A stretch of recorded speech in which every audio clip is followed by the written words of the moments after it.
Police go door to door in continuing efforts to find the man sexually assaulting women in the West End.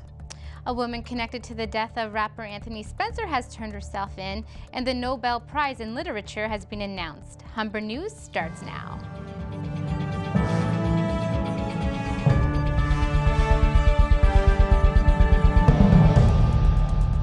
Hello, it's October 11th. Welcome to Humber News, coming to you from the Broadcast Center here at the North Campus. I'm Melinda Warren. Thanks for joining us.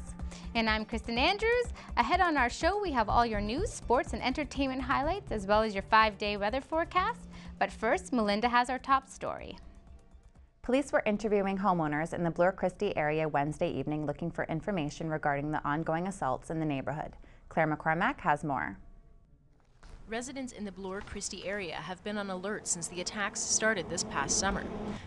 The assaults have mobilized the community to post warnings in the area. I just passed a sign on a lamppost saying, "To the man who's sexually assaulting women, we're watching you." And even my husband took action by posting the police news release. Wendy Findley lives in the Bloor Christie neighborhood. She said the police were at her door Wednesday night. Yeah, they knocked at everyone's door and was asking if we were around, if we saw or heard anything, and described asked if we'd seen,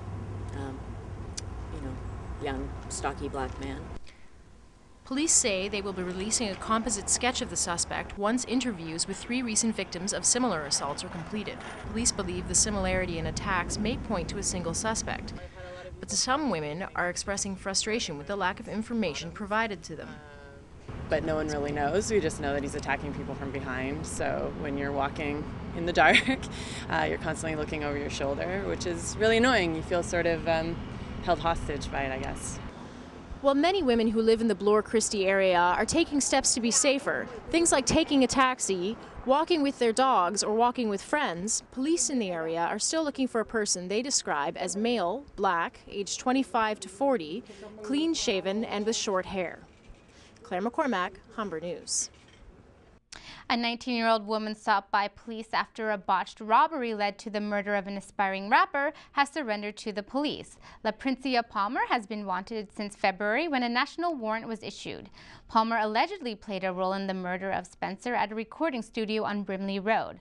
The Mississauga woman handed herself into the 33 Division at 1:10 this morning. Palmer is slated to make her first court appearance today in Scarborough. Police are investigating a shooting death in an apartment complex in the Jane and Finch area. Police were called to the complex early this morning where they discovered the body of a 20-year-old man. 2 men were caught running east of the complex, but police are unable to confirm if they are suspects. Investigators are reviewing surveillance footage to try to identify the suspects. Toronto City Council continues to roll the dice over proposed casino plans in the downtown core. William Key has the story. It was a full house at City Hall last night as citizens gathered in council chambers to discuss proposed casino plans. More than 30 speakers, including members of the public, stepped up to the podium to voice their opinions. Canadian Gaming Association CEO Bill Rutsey spoke to a scrum of journalists regarding the rights of citizens as part of the decision-making process. Oh, absolutely. No, listen, I think it's democracy. I think people have a right to say what they want to say. What I'm saying is that you put the rhetoric and the emotion aside. If people that are morally opposed, that's great, and they have their say. But if you want to make a decision, what you should do is you should get the facts as they relate. Maureen Lynette and Peggy Culvert are 2 of the co-founders behind NoCasinoToronto.com, a site created as a platform for those opposed to the possibility of a new casino. We were delighted, but kind of startled how the response it had, because we are just 3. My sister's in it as well as my cousin. There's just 3 of us started in a kitchen with a cup of tea, and we have no money behind us. It's all pro bono, and everyone helping us. So it's been astounding. The founders say the website's petition against the casino in Toronto has generated over 1,000 signatures. Everybody in Ontario really has a vested interest in this. With the overwhelmingly negative response at the town hall meeting, it'll be interesting to see how the chips will fall. William Key, Humber News.